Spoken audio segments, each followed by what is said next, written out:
Estás a punto de escuchar Alas de Búho, revista radiofónica con temas de actualidad explicados en voz de los expertos. Aarón Grajeda Bustamante y Jacobo Mendoza Ruiz nos llevan en un rápido vuelo a conocer asuntos de relevancia social vistos desde lo local.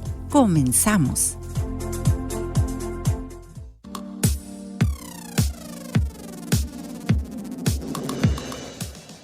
Bienvenidos a su programa Alas de Búho, revista radiofónica sobre temas de actualidad en voz de los expertos y los protagonistas. Les saluda su servidor y amigo Aarón Grajeda Bustamante. Alas de Búho es un espacio estrictamente académico y plural que tiene como objetivo profundizar sobre aspectos determinantes en la vida social, económica y cultural de nuestro estado. Les saluda su amigo y conductor Jacobo Mendoza.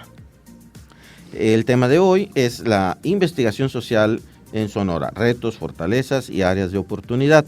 Y tenemos el privilegio de contar con nosotros a un buen amigo y colega egresado de nuestra alma mater. Nos referimos al doctor Juan Pum Medina. Juan Pum Medina es egresado del Departamento de Sociología y Administración Pública de la Universidad de Sonora. Después de realizar sus estudios de maestría, obtiene el grado de doctor en Ciencias Sociales, con especialidad en Ciencia Política por la Facultad Latinoamericana de Ciencias Sociales en Ciudad de México, la Flaxo. Es miembro del Sistema Nacional de Investigadores Nivel 1 y desde abril de 2018 es rector del Colegio de Sonora, una institución de investigación y docencia en el nivel posgrado en nuestro estado. Estimado doctor Juan Pum, un servidor también como egresado del Colegio de Sonora, quiero darle las gracias por estar acá, decirle que estoy muy agradecido también con la oportunidad que me ofreció la institución de estudiar el doctorado ahí y pues felicitarlo por su labor como al frente de la institución como rector. Quería preguntarle, ¿qué actualidad tienen los clásicos del pensamiento social del siglo XIX al momento de impartir clase o ser investigador de fenómenos sociales en el siglo XXI? ¿Cómo nos siguen siendo útiles a la hora de pensar nuestra realidad? ¿Podemos seguir hablando de la centralidad de los clásicos? Bueno, primero quiero iniciar agradeciéndoles a ustedes, ¿no? Al contrario, para mí es un privilegio estar en medio de dos colegas charlando sobre ciencias sociales y sobre todo estar en este espacio de Radio Universidad que efectivamente como egresado de nuestra alma mater me congratulo de estar en estos micrófonos. Bueno, yo no sabía que iba a venir a hacer un examen doctoral aquí, como el tipo de preguntas, sí. Es una pequeña broma. Pienso que los problemas que hoy tenemos, los problemas sociales específicamente, ¿no? Por dejar los económicos por un lado y dejar los políticos por otro, pero los problemas sociales asociados a violencia, asociados a migración, asociados a, por ejemplo, al asunto del narcotráfico, requieren ese tipo de miradas de lo que nos han dejado, como usted bien dice, doctor Jacobo, los clásicos. A ver, hoy hacemos lecturas de una manera en el que el verbo es el presente, ¿no? Estamos el presente y empezamos a identificar problemas de investigación o definir problemas de investigación, pero desde teorías de alcance intermedio que están tratando de explicar las situaciones del presente. Sin embargo, por ejemplo, para cuestiones de narcotráfico o cuestiones de violencia, nosotros en el Colegio de Sonora regresamos, por ejemplo, a las teorías de Merton, a las teorías de Durkheim, para tratar, pensando en clásicos, para tratar de explicar y retomar toda esta... Por ejemplo, hoy se menciona el concepto de anomia y resulta que es un concepto de siglos anteriores que hoy aplica para poder darnos cuenta el tipo de problemas que tenemos como sociedad y sobre todo identificar bien y definir bien esa variable de estudio. Entonces, en resumen, si nuestro público son estudiantes de la universidad y todos aquellos estudiosos de las ciencias sociales, yo sí creo y estoy convencido de que tenemos que regresar, que tenemos que ir a a los estudios que han quedado plasmados en documentos, pero que nos permiten entender desde conductas individuales hasta los problemas de acción colectiva. Es decir, cuando digo problemas de acción colectiva, ¿por qué frente a problemas sociales tan adversos que tenemos, la ciudadanía no alcanzamos a despertar como deberíamos? Bueno, esos clásicos nos han venido señalando esas pautas, ¿no? Eso es lo que yo...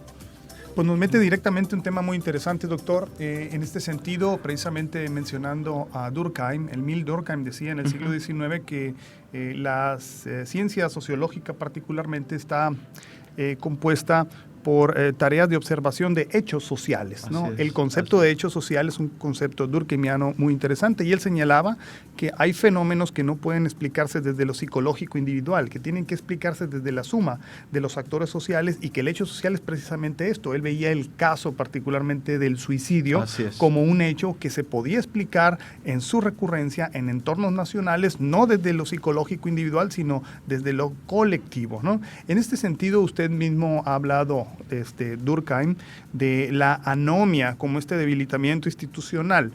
¿Qué nos puede decir en el fenómeno del narcotráfico, que ha sido una publicación suya reciente, por ejemplo, en Frontera Norte, donde nos habla de que la anomia es parte de este fenómeno que nos imposibilita atacar, por ejemplo, el narcotráfico? ¿Cómo ver el concepto de anomia dentro de esta lógica, ¿no?, del fenómeno social contemporáneo, ¿no?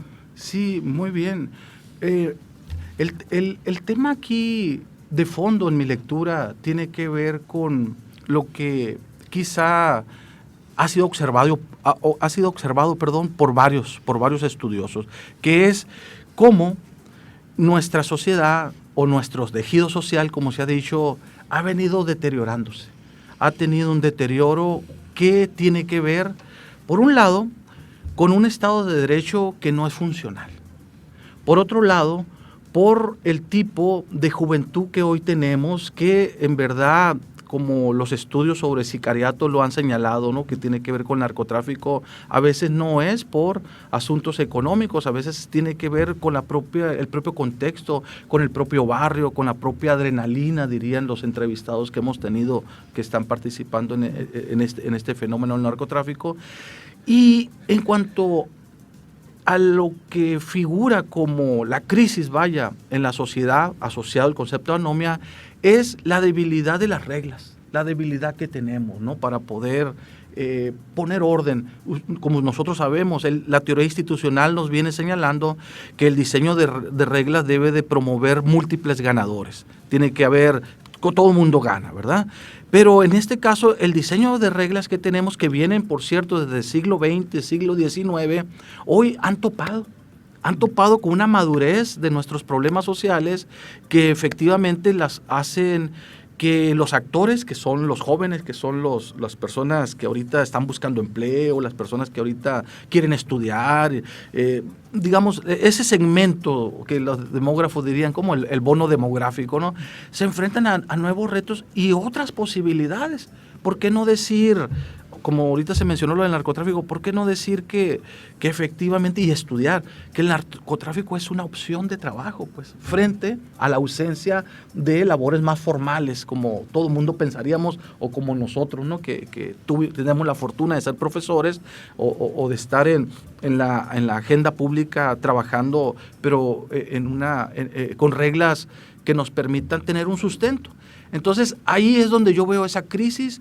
Creo que tenemos mucho para poder pensar sobre la crisis social, que a nosotros no es tarea de ningún Estado, no es tarea de ningún gobierno, es tarea compartida, es una tarea que la sociedad civil, sobre todo yo le apuesto a esa clase especializada, esa clase que también los clásicos abordan sobre el tema asociados a los temas de educación, esa clase que está preparada, que somos nosotros, pues, que somos los profesores, que tenemos una labor para poder ir reduciendo esas pautas anómicas, ¿no? Claro, una institución de excelencia como el Colegio de Sonora, que forma profesionales, conocedores de las ciencias sociales, definitivamente basa sus estudios en estudios clásicos, en filósofos, en pensadores que nos ayudan a comprender corrientes del pensamiento, pero trayendo el tema hoy a la actualidad, dejando por un lado los clásicos, hemos logrado generar ciencia interdisciplinaria. Hasta dónde pues podemos hablar de alcanzar la integración pues del conocimiento ya en la actualidad, cómo poder rebasar la etapa del pensamiento a la aplicación hoy día, doctor. Esa también es muy buena pregunta, porque mencionas un concepto que hoy está en discusión, que es la interdisciplinariedad. Si ustedes hacemos el ejercicio, no, ustedes con sus alumnos y yo con mis alumnos, sobre lo que ellos entienden por su disciplina, ya sea en la historia, ya sea en la administración pública o la ciencia política, en la sociología, nos damos cuenta que estamos formando estudiantes individualistas, donde ellos defienden su disciplina, donde ellos van caminando y dicen, desde la historia esto, o desde la ciencia política, o desde la sociología.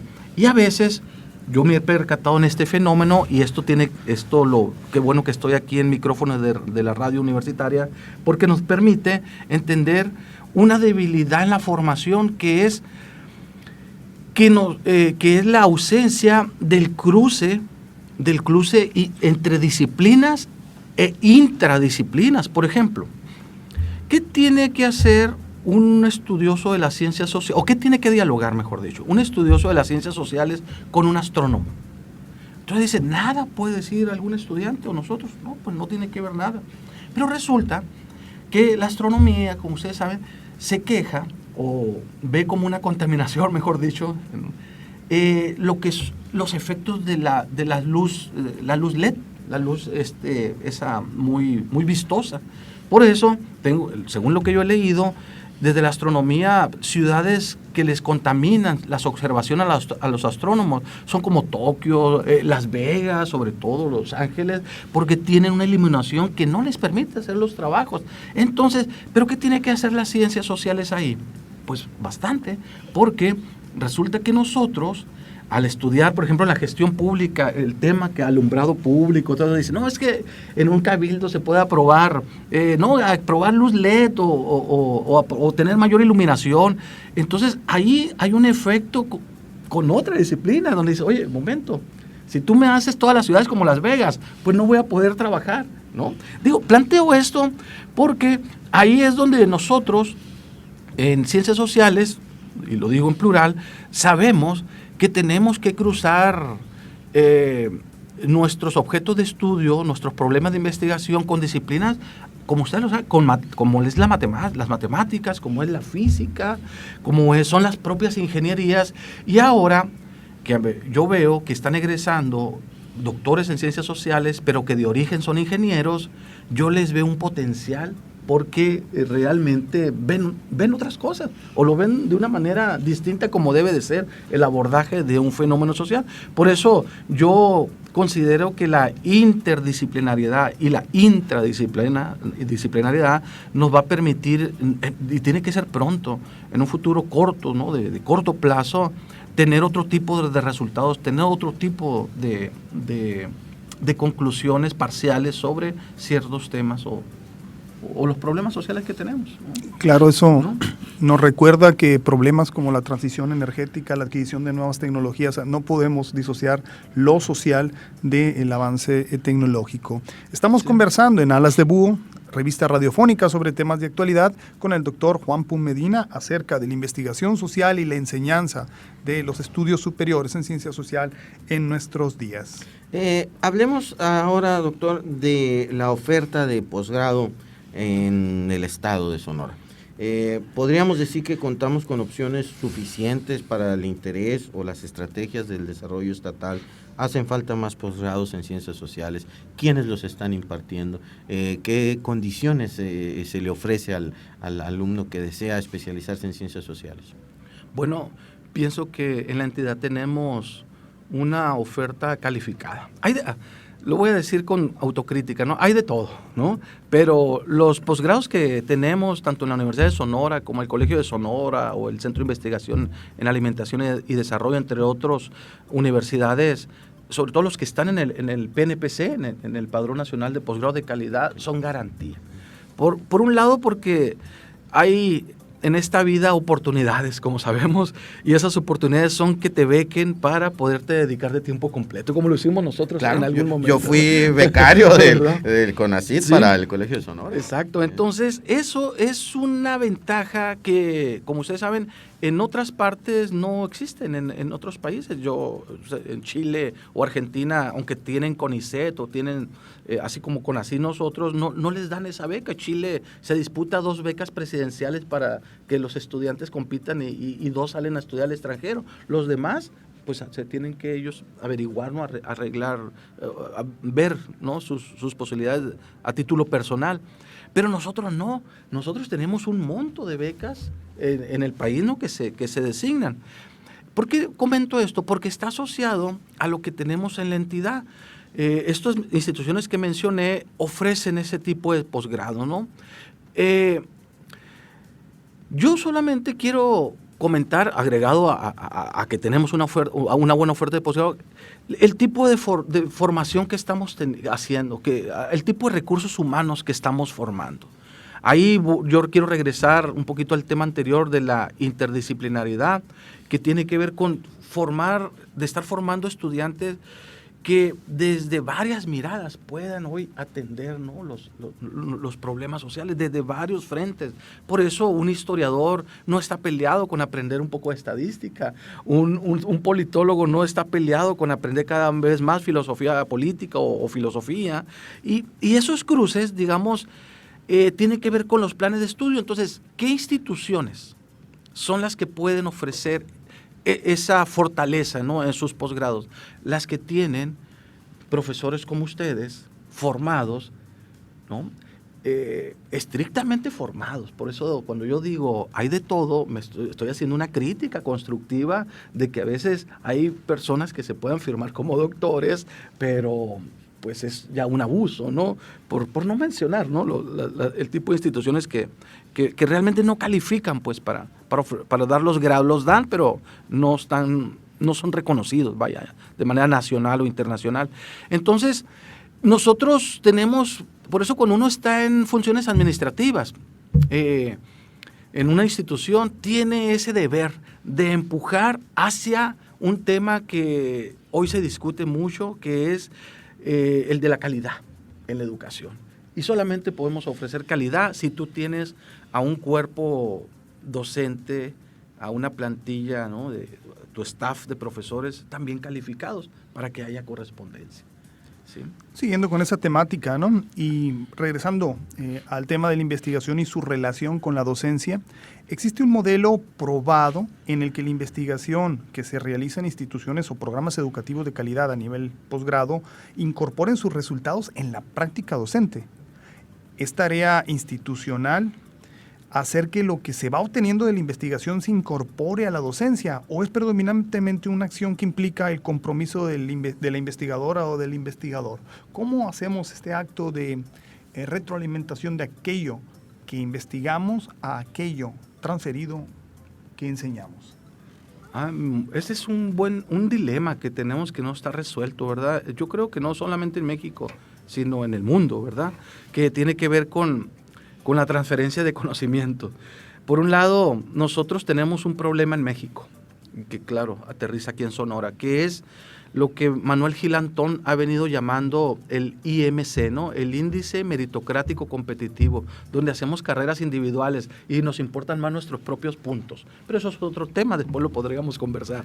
Aquí, como bien dice doctor Aarón Grajeda, el tema de que nuestros resultados puedan llegar a otras manos, tan solo a los estudiantes, ¿verdad? Eso no está pavimentado todavía. Por un lado, yo veo aquí en Sonora que muchos profesores y profesoras no producen, pues, como para discutir esos hallazgos en las aulas, no producen, ¿no?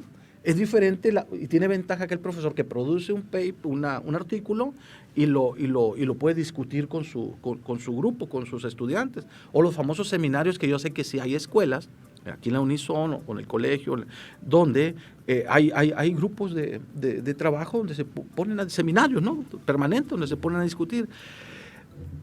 Pero yo quisiera darle un giro a esta pregunta, ¿no? Es cómo hacer, o cómo explicar, mejor dicho, por qué no hemos logrado que los resultados vayan con los que toman decisiones, ¿no? Que es un poco más complicado. Yo lo que he venido encontrando, ahora que estoy en funciones administrativas, ha sido que para ciertos tipos de relación entre universidades y gobiernos, o entre universidades y poder legislativo, u universidades con poder judicial, con ciertas características, sí se logra, ¿no? esa vinculación. No es el caso de América Latina, no es el caso de México, donde no por default, ¿no? O en automático que un artículo, los resultados vayan a una oficina, sino que no tenemos los mecanismos adecuados. Así hay que reconocerlo. Yo sé que las universidades y ciertas escuelas hacen esfuerzos por comunicárselo a los secretarios, por ejemplo. Ahorita comentábamos cuestiones de violencia. Se han hecho muchos esfuerzos por llegar porque los resultados lleguen a las manos de los secretarios. Pero yo me imagino que un secretario, cuando le llega un documento muy especializado, pues ¿qué pueda decir, ¿no? Es una crítica constructiva. Por eso sí importa la profesionalización de esos cuerpos que vienen después de un periodo de elecciones, por ejemplo, que sepan que realmente están calificados para el puesto, pero aparte pueden leer resultados de investigación. Para concluir, sabemos que hay países donde a partir de los resultados de investigación se ha generado más desarrollo.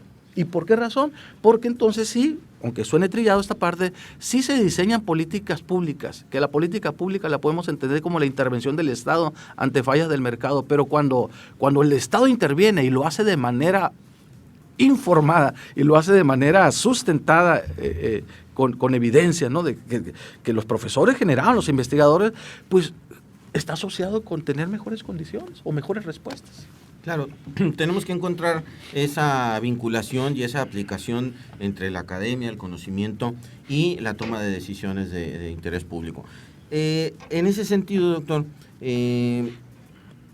¿qué tipos de proyectos, hacia dónde se están orientando las áreas de interés de los jóvenes, de la gente que va llegando al colegio? ¿Qué se están proponiendo investigar o hacia dónde considera usted que se están orientando los intereses académicos en esta generación?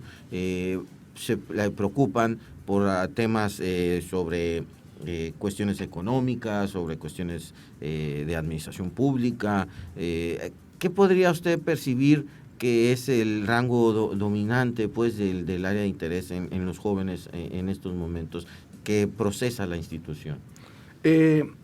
Por un lado, los estudios de género se han disparado y me parece muy bien, me parece muy correcto, sobre todo los temas asociados a violencia contra las mujeres, ¿sí? Por otro lado, los temas que están vinculados a cambio climático también son temas novedosos. ¿Y quiénes los traen? Esos temas los traen los profesores que vienen recién graduados, por supuesto, en algunos casos del extranjero o de aquí mismo en México, pero que seleccionan estudiantes que puedan incorporarse a esos proyectos, ¿no? de frontera, vaya, ¿no? Como son una de las convocatorias que tenemos del CONACYT. Temas como el agua, por ejemplo, es un área de interés. Y por último, el tema que está... Sí, exacto, el tema asociado al agua, pero conceptualizado dentro del concepto que se llama los estudios sobre riesgo, ¿no? Entonces, todo eso son estudios de frontera, donde nosotros buscamos abrir nuevas rutas. Es muy difícil cuando se tiene presupuestos topados o presupuestos cortos, pero debemos de creer y pensar que podemos tener resultados en el corto plazo con los recursos que tengamos. Entonces, todo el mundo empezamos haciendo una tesis de doctorado, de maestría, solamente con la beca, y salieron buenos estudios. Ahora, imagínate, si tienes un proyecto aprobado, pues seguramente vas a tener un efecto multiplicado, porque vas a formar recursos y vas a generar resultados pues que tengan otras explicaciones. Muy bien. Para ir ya entrando a la parte final de esta emisión, me gustaría preguntarle cuál es el listado de deseos para el 2020. ¿Qué pudiera pedirse para que instituciones de investigación y docencia en el nivel superior pudieran encontrar mejores condiciones para realizar profesionalmente estas tareas de las que hemos hablado? Todo depende de una buena asignación presupuestal. ¿Hay algo más que podamos hacer por nosotros mismos en este ejercicio? Si tuviésemos que mandar al Polo Norte una cartita, ¿no? Para el 2020, ¿en qué términos lo escribiríamos? Sí, muy bien, Yo, lo primero que anotaría en esa carta es una mayor comprensión, por decirlo con esa palabra, de los gobiernos, tanto estatales y también federal, sobre el trabajo de la investigación. Creo que nos estamos encontrando con una pared que no sé cómo se fue construyendo, que no sé cómo se fue armando, ¿no? Una pared donde la clase intelectual, los investigadores, los escritores, ¿no?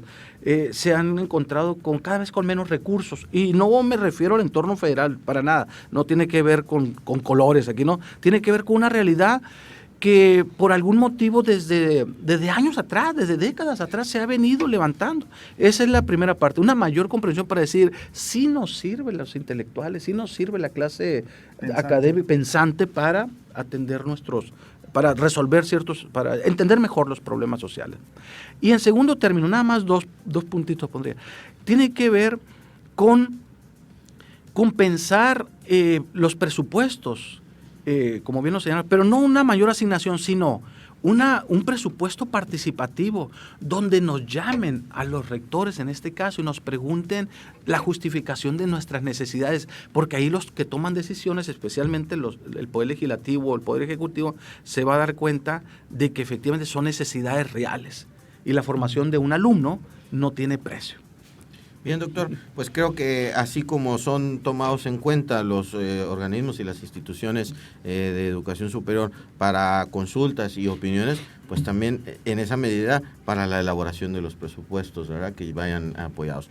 Es así, amigos, como hemos llegado a la última emisión de la primera temporada de Alas de Búho. Le damos las gracias al doctor Jacobo Mendoza Ruiz y también, por supuesto, a nuestro colaborador y amigo rector del Colegio de Sonora, Juan Pum Medina. Nos esperamos en la temporada 2 y hasta pronto. Hemos escuchado una emisión más de Alas de Búho, revista radiofónica con temas de actualidad explicados en voz de los expertos. Te esperamos el próximo miércoles a las 10 horas para conocer mejor nuestra realidad social y emprender juntos el vuelo. Alas de Búho.